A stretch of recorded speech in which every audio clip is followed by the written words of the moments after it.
माझ्या महाराष्ट्रातल्या शेतकऱ्याला अंदाज येणार आहे। माझ्या महाराष्ट्रातल्या शेतकऱ्याला सांगू इच्छितो, तुम्ही काय करा, 6 तारखेपर्यंत, म्हणजे आज आहे 5 जून, म्हणजे 6 तारखेपर्यंत तुम्ही शेतीची कामे करून घ्या।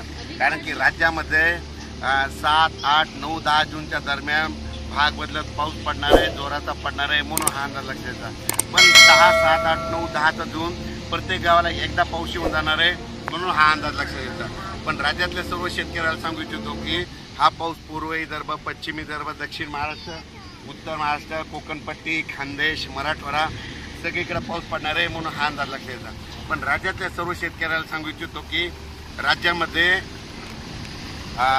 त्याच्यानंतर 13 तारीखमध्ये 13 जून, 15, 13, 14, 15, 16, 17च्या दरम्यान राज्यात जोराचा पाऊस पडणार आहे, मुसळधार पडणार आहे, म्हणून हा अंदाज लक्षात घ्यायचा।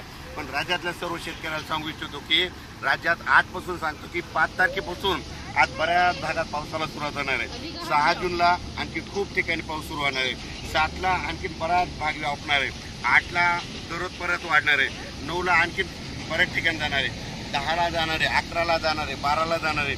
म्हणजे सांगायचं झालं तर पाऊस आता हळूहळू सुरू झाला, म्हणून हे लक्षात घ्यायचं। पण 7, 8, 9चा थोडा जास्त पडणार आहे आणि 13 ते 18चा मात्र जरा खूपच पडणार आहे, म्हणून हा अंदाज लक्षात घ्यायचा। ज्यांच्या शेतकऱ्याचं शेत दुरुस्त करायचे राहिले असेल, तुम्ही अनेक 2-3 दिवस राहिले, त्या 2-3 दिवसामध्ये शेत दुरुस्त करून घ्या।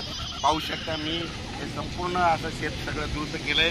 आता थोडा पाऊस पडला आणि रान आंदोलन झालं की लगेच पेरणीला सुरुवात करणार आहे।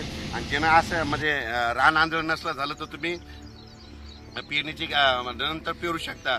ज्यांच्या जमिनीमध्ये ओल आहे तुम्ही पेरू शकतात, हे देखील सांगू इच्छितो।